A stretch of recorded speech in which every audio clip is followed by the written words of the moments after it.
నమస్తే, welcome to one TV news. ముందుగా బులెటిన్లో హెడ్లైన్ చూద్దాం.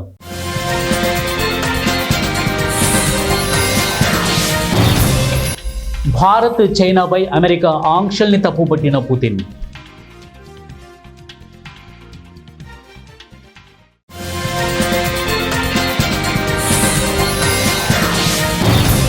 నక్సల్స్ వ్యవస్థ నిర్మూలించే వరకు విశ్రమించాం అమిత్ షా.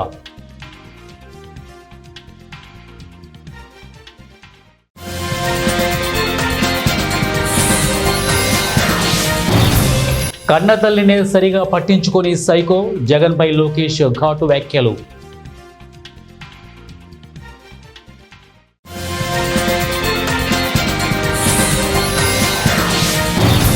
మహా నిమజ్జనానికి జీహెచ్ఎంసీ భారీ ఏర్పాట్లు.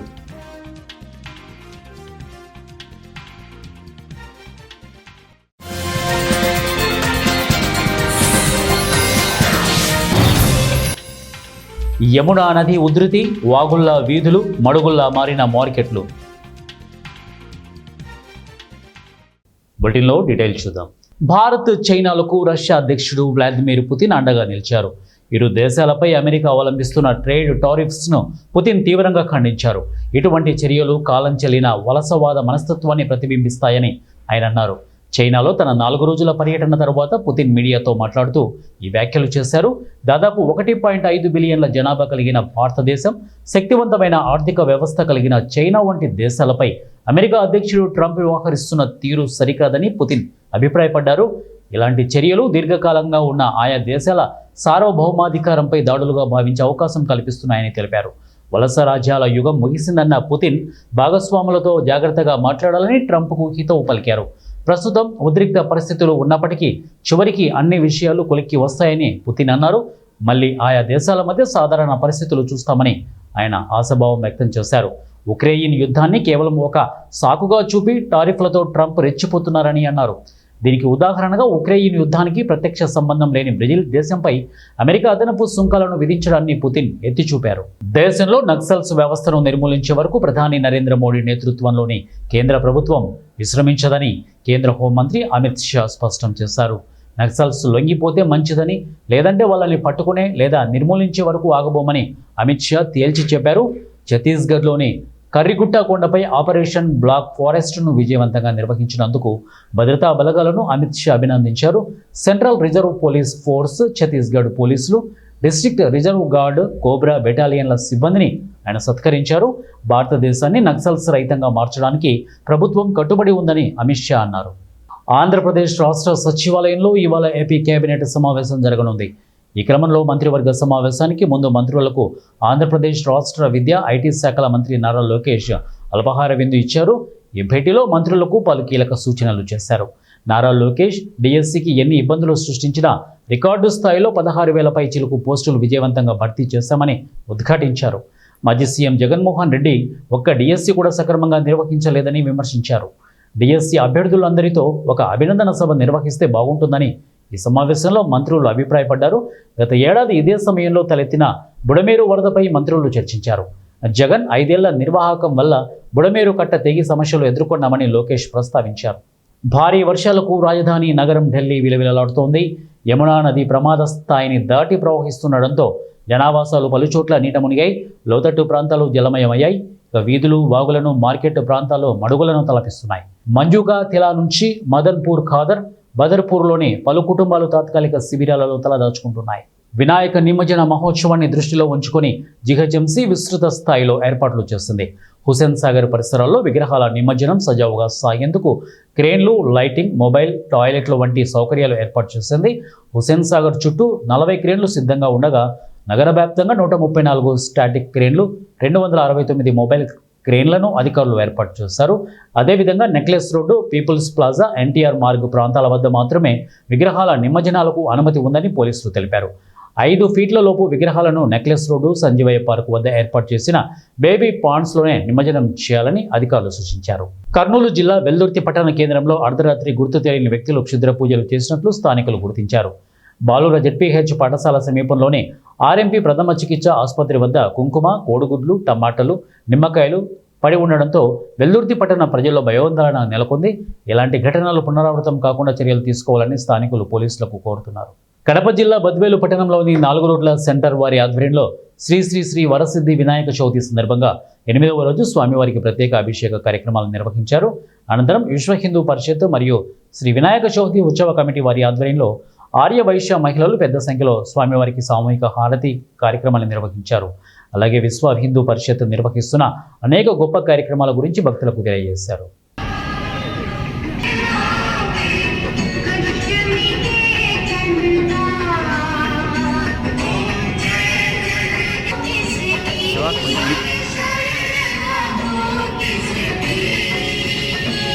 కొంచెం వెనక్కిరంగా ఇంకా వెనక్కిరా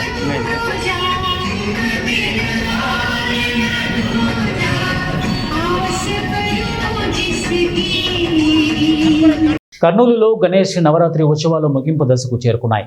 ఉత్సవాల్లో భాగంగా నిర్వహించిన లడ్డు వేలంపాట అందరి దృష్టిని ఆకర్షించింది. కర్నూలు పాతబస్తీలోని రాంబొట్ల ఆలయం వద్ద నిర్వహించిన వేలంలో టీడీపీ ఎంపీ బైరెడ్డి శబరి పాల్గొన్నారు. హోరాహోరీగా సాగిన ఈ వేలంలో ఆమె ఏకంగా 6,01,000 రూపాయి భారీ ధరకు లడ్డూను సొంతం చేసుకున్నారు. మరోవైపు కర్నూలులో వినాయక నిమజ్జనోత్సవ శోభ నెలకొంది. ఇప్పటికే నగర వీధుల్లో గణనాథుని శోభాయాత్ర అట్టహాసంగా ప్రారంభమైంది. భక్తులు భారీ సంఖ్యలో ఈ యాత్రలో పాల్గొంటున్నారు. నిమజ్జన కార్యక్రమాన్ని సజావుగా నిర్వహించేందుకు అధికారులు అన్ని ఏర్పాట్లు పూర్తి చేశారు. నేటి మధ్యాహ్నం 3 గంటల నుంచి విగ్రహాల నిమజ్జనాన్ని ప్రారంభించనున్నారు. ఇందుకోసం వినాయక ఘాట్లో 7 క్రేన్లు, స్టాంటన్పురంలో మరో 2 క్రేన్లను అధికారులు సిద్ధం చేశారు. నిమజ్జనం సందర్భంగా ఎలాంటి అవాంఛనీయ ఘటనలు జరగకుండా పోలీసులు పటిష్టమైన భద్రతా చర్యలు చేపట్టారు. సుమారు 2,000 మంది పోలీసులతో భారీ బందోబస్తు ఏర్పాటు చేశారు. భద్రతా ఏర్పాట్లలో భాగంగా నగరంలోని పలు కీలక మార్గాల్లో ట్రాఫిక్ను మళ్లించారు. ముఖ్యంగా రాజువిహార్ కూడలి నుంచి కలెక్టరేట్ వైపు వెళ్లే వాహనాలు దారి మళ్లించారు. అలాగే కలెక్టరేట్, సి క్యాంపు మార్గాల్లో వాహనాల రాకపోకలను పూర్తిగా నిలిపివేసినట్లు అధికారులు తెలిపారు. భక్తులు, ప్రజలు పోలీసులకు సహకరించాలని విజ్ఞప్తి చేశారు.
కర్నూలు నగర మేయర్ పివై రామయ్య గారికి స్వాగతం, సుస్వాగతం.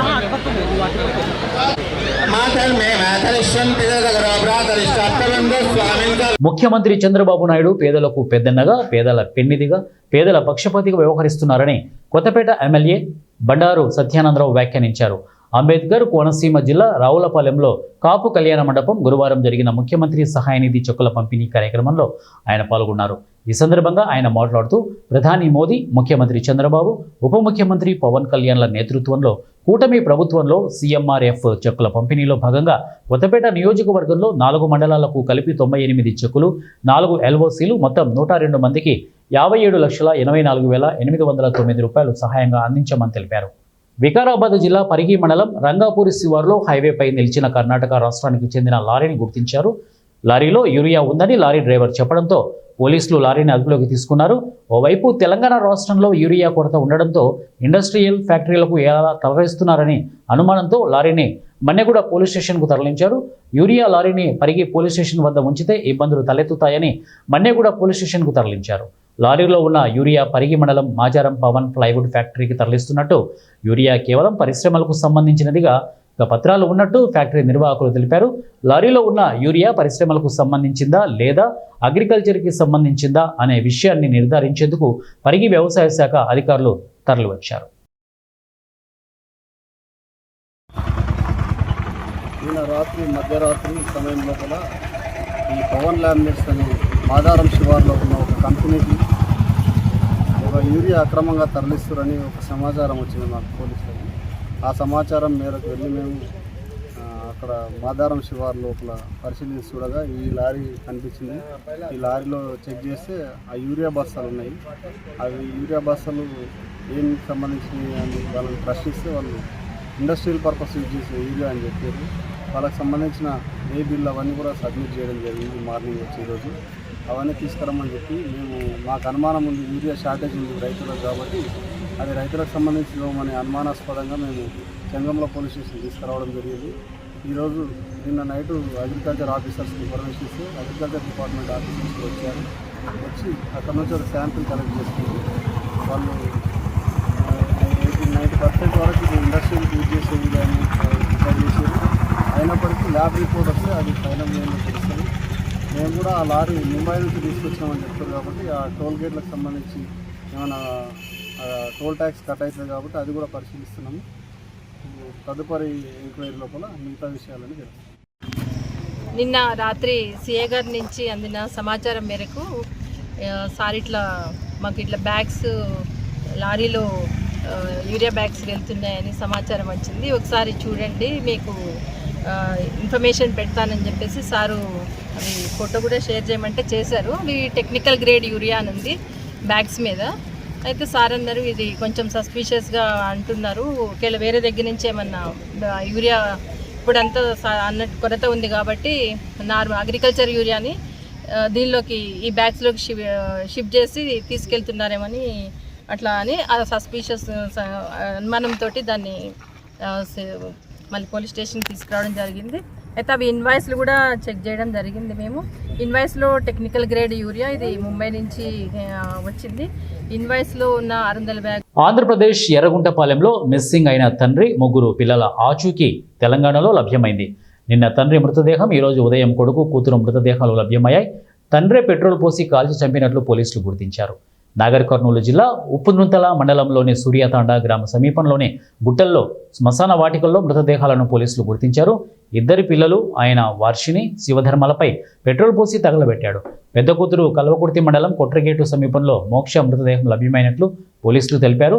ఆంధ్ర పోలీసులకు పూర్తి సహకారం అందిస్తామని డీఎస్పీ శ్రీనివాసులు తెలిపారు. నమస్తే, అందరికీ నమస్తే. ఇది గుత్తా వెంకటేశ్వర్లు, ఇతను 37 ఇయర్స్, కమ్మ క్యాస్ట్. ఇతను పెద్దబోయపల్లి విలేజు, ఎర్రగొండపాలెం, ప్రకాశం జిల్లా. ఇతను 31 తారీఖు సాయంత్రం అక్కడ ఆ ఊరు నుంచి తన 3 పిల్లలను తీసుకొని ఇతను శ్రీశైలం గుండా బయలుదేరి మోటార్ సైకిల్ మీద ఇక్కడ సండే నాడు ఇక్కడ నైట్ దోమలపేటలో పడుకున్నట్టుంది. సండే మార్నింగ్ ఇతను హాజీపూర్ గుండా ఈ హైదరాబాద్ హైవేపై శ్రీశైలం రూట్లో వెల్దండ అక్కడ అంతవరకు ప్రయాణించండి ఇతను. అయితే ఇతను హాజీపూర్ నుంచి ఈ డిండి మధ్యలో తన 3 పిల్లలతో కనిపించాడు. ఈ హాజీపూర్ దాటిన తర్వాత వెల్దండ నుంచి వెల్టూరు దగ్గర నుంచి ఒక పెద్ద అమ్మాయి తర్వాత ఇతనే అక్కడికి ప్రయాణించినట్టుగా మాకు వాళ్ళ ఇన్ఫర్మేషన్ ద్వారా మేము వెరిఫై చేస్తే తెలిసింది. ఇది నిన్న కూడా ఈ 2 పిల్లల గురించి మేము Achampet CI and SI and team, local చుట్టుపక్కల ఉన్న గ్రామాల ప్రజలు కూడా ఈ పిల్లల గురించి వెతికినారు. అదేవిధంగా ఈరోజు మళ్ళీ ఉదయం 8 గంటల నుంచే వెతకడం మొదలుపెట్టినాము. ఈ సూర్యతండకు గ్రామ పంచాయతీ పరిధిలోని శ్మశాన వాటిక దగ్గర 2 చిన్నపిల్లలు కాలిపోయిన స్థితిలో ఈరోజు లభ్యమైనరు. ఈ 12:30-1 గంట ప్రాంతంలో. అదే ఇన్ఫర్మేషన్ కూడా మళ్ళీ ఎర్రగొండపాలెం పోలీసులకు తెలియజేసినాము. దీని మీద దర్యాప్తు జరుగుతూ ఉంది. మా సిఐ గారు కూడా అక్కడే ఉన్నారు.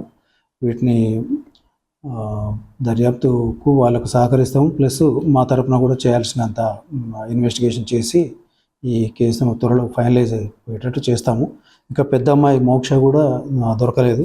వాళ్ళ తండ్రి నిన్న వెల్దండ అవుట్స్కట్స్లో చనిపోయిన స్థితిలో గుర్తించినాము. అతను పాయిజన్ తీసుకొని చనిపోయినట్టుగా తెలిసింది.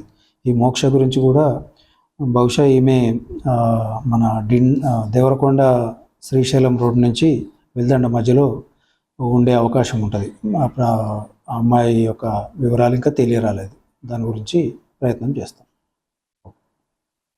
శ్రీశైలంలో వినాయక నిమజ్జనం కోసం వెళ్తున్న ట్రాక్టర్ బోల్తపడిన ఘటనలో శివ అనే యువకుడు అక్కడికక్కడే మృతి చెందగా ఇద్దరి పరిస్థితి విషమంగా ఉన్నట్లు తెలుస్తోంది. ఇక చికిత్స కొరకు హైదరాబాద్కు తరలించారు. ఈ ఘటన నాగర్ కర్నూలు జిల్లా ఆమ్రాబాద్ మండలం శ్రీశైలం హైదరాబాద్ ప్రధాన రహదారిగా వటవర్లపల్లి గ్రామ సమీపంలోని రాసునోని బావి వద్ద జరిగింది. భూత్పూర్ మండలం మద్దిగుట్లకు చెందిన వారిగా గుర్తించారు.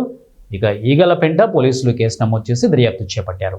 ఉత్తర కొరియా అధినేత కిమ్ జోంగ్ ఉన్ గది నుంచి బయటకు అడుగు పెట్టారో లేదో ఆయన సిబ్బంది అత్యంత వేగంగా రంగంలోకి దిగారు. రష్యా అధ్యక్షుడు వ్లాదిమిర్ పుతిన్తో భేటీ ముగిసిన వెంటనే కిమ్ తాకిన ప్రతి వస్తువును వారు యుద్ధ ప్రాతిపదికన శుభ్రం చేశారు. తాజాగా వెలుగులోకి వచ్చిన ఓ వీడియోలో ఈ ఆసక్తికర దృశ్యాలు నమోదయ్యాయి. ఇక బీజింగ్లో పుతిన్తో చర్చలు ముగిసిన తర్వాత కిమ్ అక్కడి నుంచి వెళ్లారు. వెంటనే ఆయన సహాయక సిబ్బందిలోని ఒకరు కిమ్ కూర్చున్న కుర్చీని దాని చేతులు పెట్టుకునే భాగాలను తుడిచారు. మరో వ్యక్తి ఆయన నీళ్లు తాగిన గ్లాసును జాగ్రత్తగా ఒక ట్రేలో పెట్టుకొని తీసుకెళ్లిపోయారు. పక్కనే ఉన్న టేబుల్ను కూడా ఎలాంటి ఆనవాళ్లు మిగలకుండా పూర్తిగా శుభ్రం చేశారు. ఈ దృశ్యాలు చూస్తుంటే ఏదో ప్రమాదకర రసాయనాలను శుభ్రం చేస్తున్నంత హడావిడి కనిపించింది. ఈ ఘటనపై రష్యాకు చెందిన జర్నలిస్టు అలెగ్జాండర్ యునాసేవ్ తన యునాసేవ్ లైవ్ ఛానల్లో స్పందించారు. చర్చలు ముగిశాక ఉత్తర కొరియా అధినేత సిబ్బంది కిమ్ అక్కడ ఉన్నారనడానికి ఎలాంటి ఆధారాలు లేకుండా అన్నింటినీ జాగ్రత్తగా ధ్వంసం చేశారు అని ఆయన తెలిపారు. కిమ్ జోంగ్ ఉన్కి సంబంధించిన జీవ సంబంధిత ఆనవాళ్లు అంటే బయోలాజికల్ ఫుట్ ప్రింట్ శత్రు దేశాల గూఢాచారులకు చిక్కకూడదనే ఉద్దేశంతోనే ఈ చర్యలు తీసుకుంటున్నారని విశ్లేషకులు భావిస్తున్నారు. ఆయన వెంట్రుక, చర్మకణం లేదా లాలాజలం వంటి వాటి ద్వారా DNA సేకరించి ఆయన ఆరోగ్య పరిస్థితిపై అంచనాకు రాకుండా ఉండేందుకు ఈ జాగ్రత్తలని తెలుస్తోంది. ఇలాంటి విపరీతమైన భద్రతా చర్యలు తీసుకుంటున్నది ఒక కిమ్కు మాత్రమే కాదు, రష్యా అధ్యక్షుడు వ్లాదిమిర్ పుతిన్ కూడా విదేశీ పర్యటనలకు వెళ్ళినప్పుడు ఆయన మూత్ర మల నమూనాలను ఆయన బాడీగార్డులు ప్రత్యేక సీల్డ్ కంటైనర్లో సేకరిస్తారని సమాచారం. ఆ తర్వాత వాటిని సురక్షితంగా మాస్కోకు తరలిస్తారట. తన ఆరోగ్య రహస్యాలు బయటకు పొక్కనీయకుండా ఉండేందుకే పుతిన్ ఈ జాగ్రత్తలు తీసుకుంటున్నట్లు చెబుతున్నారు. బులెటిన్ ముగించే ముందు హెడ్లైన్స్ మరొకసారి.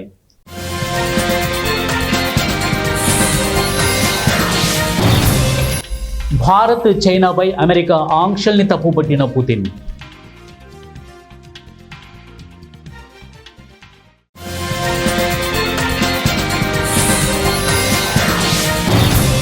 నక్సల్స్ వ్యవస్థ నిర్మూలించే వరకు విశ్రమించాం అమిత్ షా.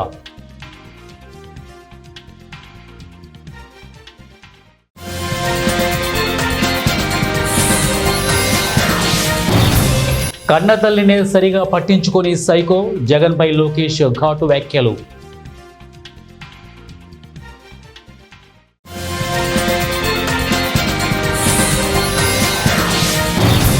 మహా నిమజ్జనానికి జీహెచ్ఎంసీ భారీ ఏర్పాట్లు.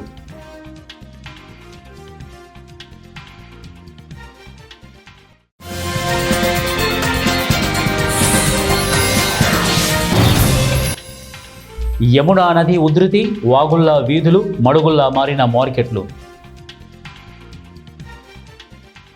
ఇవే బులెటిన్ అప్డేట్స్. నెక్స్ట్ బులెటిన్లో కలుద్దాం. Until then keep watching 1TV news. ప్రతిక్షణం ప్రజల పక్షం.